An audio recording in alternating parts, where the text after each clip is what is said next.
UP का वो नाम जिसे सुनकर बड़े बड़े विधायक कांपते थे, जिसके खिलाफ 40 से ज्यादा हत्या और अपहरण के केस दर्ज थे और जिसने 400 गोलियां चलवाकर एक विधायक को दिन दहाड़े भून दिया था। ये कहानी है मुन्ना बजरंगी उर्फ प्रेम प्रकाश सिंह की, एक ऐसे गैंगस्टर की जिसकी जिंदगी जुर्म और राजनीति के बीच उलझी रही और जिसका अंत भी उतना ही खौफनाक था जितना उसका नाम। प्रेम प्रकाश सिंह, जिसे दुनिया मुन्ना बजरंगी के नाम से जानती है, का जन्म 1967 में उत्तर प्रदेश के जौनपुर जिले में हुआ था। वो पढ़ाई में कमजोर था और महज कक्षा 5 के बाद स्कूल छोड़ दिया।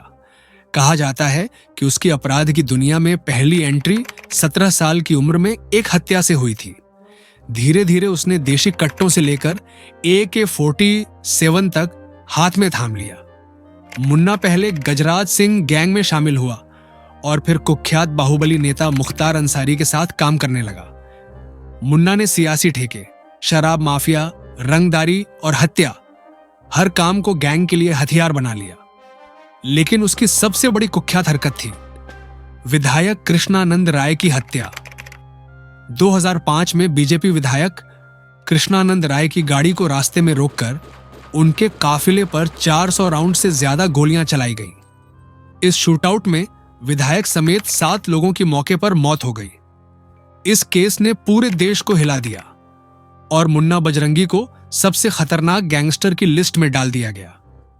काफी समय तक फरार रहने के बाद 2009 में मुन्ना बजरंगी को मुंबई के मलाड इलाके से दिल्ली पुलिस ने गिरफ्तार किया। उसे कई सालों तक तिहाड़ जेल में रखा गया। इस दौरान उसने जेल से भी राजनीति में पैर रखने की कोशिश की। 2012 में विधानसभा चुनाव लड़ने की घोषणा की, लेकिन जीत नहीं सका।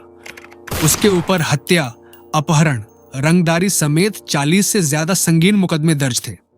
9 जुलाई 2018 मुन्ना बजरंगी को झांसी जेल से बागपत जेल में पेशी के लिए लाया गया था।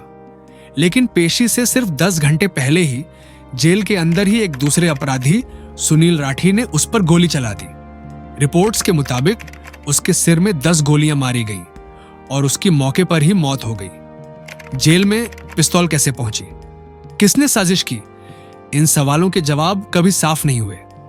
मुन्ना की पत्नी सीमा सिंह ने एक बार इंटरव्यू में कहा था, मेरे पति को मारने की साजिश चल रही है और वो हत्या जेल के अंदर ही होगी। और ठीक वैसा ही हुआ। मुन्ना बजरंगी की मौत एक सबक बन गई कि जुर्म चाहे कितना भी बड़ा हो, अंत हमेशा खून से लिखा जाता है। अगर आपको ये रियल गैंगस्टर स्टोरी पसंद आई हो तो वीडियो को लाइक, शेयर और सब्सक्राइब जरूर करें। अगली बार मिलेंगे एक और सच्चे क्राइम केस के साथ।